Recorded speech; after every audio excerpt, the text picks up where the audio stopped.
오늘은 고린도전서 1장 1절에서 17절까지 말씀입니다. 오늘부터 고린도전서 말씀을 보겠습니다. 고린도전서는 고린도에 세워진 교회에 보내는 편지죠.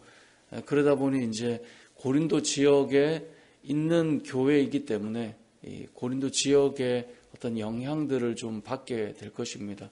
교회는 어느 지역에 있느냐에 따라서 또 지역의 어떤 특징과 또 그 문화의 영향을 받게 됩니다.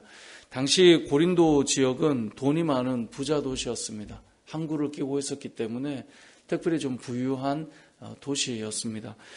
돈이 많아지고 먹고 사는데 문제가 없어지면 사람들이 무엇에 대한 추구함이 있을까요?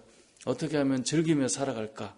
이렇게 되기 때문에 쾌락을 추구하며 살아가는 도시가 고린도라고 하는 지역이었고, 그래서 고린도 지역은 특별히 음란함이 가득했던 도시라고 알려져 있습니다.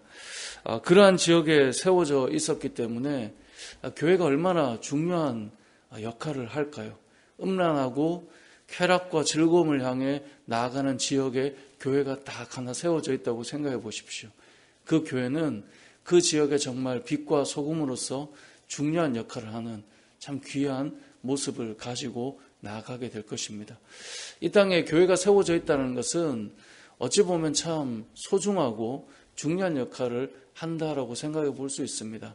세상은 점점 더 악해져 가고, 세상은 점점 더 즐길 권리를 요구하고, 세상은 점점 더 쾌락을 향해 나아가는데, 그러한 곳곳에 교회가 세워져 있다. 얼마나 교회를 통하여서 세상이 그래도 소금으로, 교회가 소금으로 역할을 하면서 악해져 가고, 그리고 타락해 가고 좋지 않은 것들을 그래도 버텨나가게 하는 것, 그게 교회의 역할 아니겠습니까? 그러니까 교회가 세워져 있다는 것만으로도 상상을 해보면 그러한 고린도 지역에 교회가 있다. 참 하나님께서 어찌 보면 그 지역에 복을 주고 있는 그러한 한 모습일 것입니다. 그런데 문제는 세상 속에 있는 이 교회이기 때문에 그 교회가 빛과 소금의 역할을 하니까 참 복이 되기도 하지만, 문제는 이 교회가 세상을 닮아가 버리기도 합니다. 그러니까 세상의 문화가 교회 안으로 들어오고, 세상의 음란함들이 교회 안으로 들어오고, 세상의 어떤 분쟁들이 교회 안으로 들어오고, 그러다 보니 교회가 하나님께서 원하시는 모습을 잃어갈 때가 있죠. 그러니까 세상의 모습을 닮아가는 것, 그래서 그것을 세속화라고 우리가 흔히 말하지 않습니까? 고린도 교회도 고린도 교회 안으로 파고드는 음란의 문제나 또 분쟁의 문제나 그 지역이 가지고 있는 문제가 교회 안으로 스며드는 문제들을 가지고 있었습니다. 그래서 이 고린도 전서를 통하여서 그런 문제들을 어떻게 풀어가야 되는지를 알려주고 있는데요. 우리도 이 고린도 전서를 통해서 이 지역에 또 세상에 있는 교회로서 우리는 어떻게 해야 되는가를 말씀을 통해 좀 생각해 볼 필요가 있을 것입니다.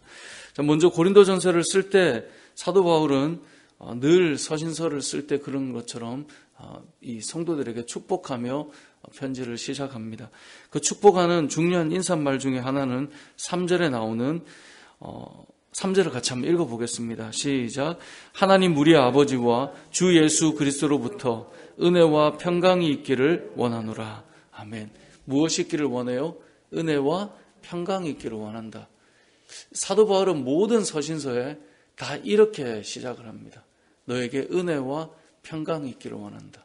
이것은 고린도전서, 고린도 교회만이 아니라 고린도 전후서, 갈라디아서, 에베소서, 빌립보서, 골로새서, 데살로니가 전후서, 디모데 전후서, 디도서, 이 모든 편지들, 빌레몬서까지 너희에게 개인적으로 쓰는 편지나 목회자들에게 쓰는 편지나 교회에 쓰는 편지나 다 동일하게 은혜와 평강이 있기를 원한다라고 편지를 합니다. 베드로 전후서도 읽어보면 사도 베드로도 교회를 향해 그렇게 편지를 합니다. 너희에게 은혜와 평강이 있기를 원한다. 초대교회 성도들이 얼마나 많은 핍박과 고됨 가운데서 신앙생활을 했습니까? 근데 그들에게 늘 필요한 것은 그것입니다. 하나님의 은혜가 너에게 필요해.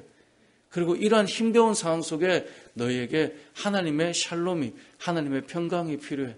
그렇기 때문에 너희에게 은혜와 평강이 있기를 원한다라고 그렇게 축복하며 글을 시작합니다. 우리도 마찬가지 아닐까요? 이 땅을 살아갈 때 은혜라고 하는 것은 우리가 자격이 안 되지만, 우리가 그만큼이 안 되지만 하나님께서 부어주시는 게 은혜잖아요. 우리가 이 땅을 살아갈 때 하나님 은혜가 왜 필요합니까?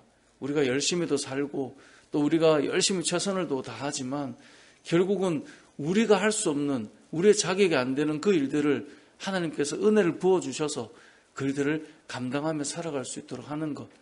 그래서 은혜가 필요한 것입니다. 오늘 하루도 저와 여러분에게 은혜가 필요한 것이죠. 또 우리의 삶 속에 참 어려움이 많잖아요. 우리의 마음속에 상황들을 돌아보면 와, 정말 이러한 상황 속에 우리가 평강을 누린다. 그것은 정말 큰 은혜이고 또 우리에게 필요한 요소일 것입니다. 오늘 우리가 말씀을 대할 때 고린도 교회뿐만 아니라 모든 교회에 편지를 할 때마다 은혜와 평강이 있기를 원하는 것은 사도 바울의 축복의 마음이겠지만 어찌 보면 하나님께서 우리에게 주시는 말씀일 것입니다. 오늘 이 말씀을 읽는 오늘 이곳에 모인 저와 여러분과 또 우리 은혜 올림 교회에 하나님께서는 너에게 은혜와 평강이 있기를 원한다 라고 말씀하는 것 아니겠습니까? 저와 여러분의 삶 속에 또 우리가 서로를 축복할 때 은혜와 평강이 있기를 원합니다. 이러한 축복의 또 위로의 또 권면의 말들이 우리는 늘 있었으면 좋겠습니다. 그 다음 오늘 본문의 말씀을 보면 편지에서 감사의 고백을 합니다. 4절에 보면 이렇게 말씀해요. 그리스도 예수 안에서 너에게 주신 하나님의 은혜로 말미암아 내가 너를 위하여 항상 하나님께 감사하노니. 그러니까 바울이 편지를 쓰면서 이제 고린도 교회 문제들을 이야기하겠지만 그 전에 너희에게 이러이러한 것 때문에 내가 감사한다 라고 하나님 앞에 감사의 제목을 고백해요. 그러니까 우리가 신앙생활을 하면서 정말 중요한 것 중에 하나는 감사를 잃어버리지 않는 것입니다. 우리에게 주신 것을 우리가 늘 무너지고 문제가 있겠지만 그래도 우리 안에 부어주신 은혜들이 늘 있잖아요. 거기에 대해서 감사하는 거예요. 특별히 고린도 교회가 가진 감사의 제목은 무엇입니까? 5절에 보면 이는 너희가 그 안에서 모든 일 곧 모든 언변과 모든 지식에 풍족함으로. 그러니까 언변과 지식에 부족함이 없는 자들이에요. 그러니까 하나님의 그 말씀에 대해서 그 지식에 대해서 또 그것을 나눔에 대해서 부족함이 없는 자들이에요. 뿐만 아니라 7절에 가보면 너희가 모든 은사에 부족함이 없다라고 되어 있어요. 그러니까 고린도 교회는 참 많은 은사를 가진 교회예요. 오죽하면 그 많은 은사들을 다루면서 이야기하고 소개하겠습니까? 그래서 고린도전서 12장, 13장, 14장 거기를 보면 은사로 인하여서 일어나는 문제들이 또 나오거든요. 그러니까 이들이 참 많은 은사를 가졌어요. 하나님께서 너에게 이렇게 많은 은사를 주셔서 부족함이 없도록 부어주신 그 은사에 대해서 감사한다라는 거예요. 그러면서 주님께서 오실 때까지 너희가 책망받을 것이 없는 자로 끝까지 견고하게 잘 세워지기를 원한다. 그것이 8절, 9절의 말씀입니다. 그러니까 사도 바울이 이제 고린도 교회 편지를 쓰면서 그들을 위해 축복하고요. 그리고 그들에게 하나님께서 부으신 은혜에 대해서 감사하고 있습니다. 자, 그러면서 10절에 가보면 너희가 이러이러한 것 때문에 내가 감사한다. 그런데 내 귀에 들리는 이야기가 있는데 그것이 무엇입니까? 여러분 10절을 다시 한번 읽어보겠습니다. 시작. 형제들아 내가 우리 주 예수 그리스도의 이름으로 너희를 권하노니 모두가 같은 말을 하고 너희 가운데 분쟁이 없이 같은 마음과 같은 뜻으로 온전히 합하라. 아멘. 여기 보면 이들 안에 지금 무엇이 있다는 거예요? 분쟁이 있다는 거예요. 그래서 너희의 마음이 같은 마음이 되고 너희의 뜻이 같은 뜻이 되어서 온전하게 연합하기를 원하면서 권하고 있는 것입니다. 이들 안에 분쟁이 일어나고 있는 거예요. 그래서 11절에 보면 내 형제들아 글로의 집 편으로 너희에 대한 말이 내게 들리니 곧 너희 가운데 분쟁이 있다는 것이라. 그러니까 사도 바울의 귀에 이들이 지금 교회가 분쟁하고 나눠지고 있다는 이야기를 들리는 거예요. 어떻게 나눠지고 있느냐? 12절에 보면 사람들이 이렇게 말해요. 나는 바울에게 속했어. 나는 아볼로에게, 나는 베드로에게, 나는 그리스도에게 속한 자라고 말하고 있어요. 서로 각자가 그래도 바울이, 그래도 아볼로가, 그래도 베드로가 훨씬 낫지. 나는 그가 더 맞다고 생각해. 서로 나눠져 있는 거예요.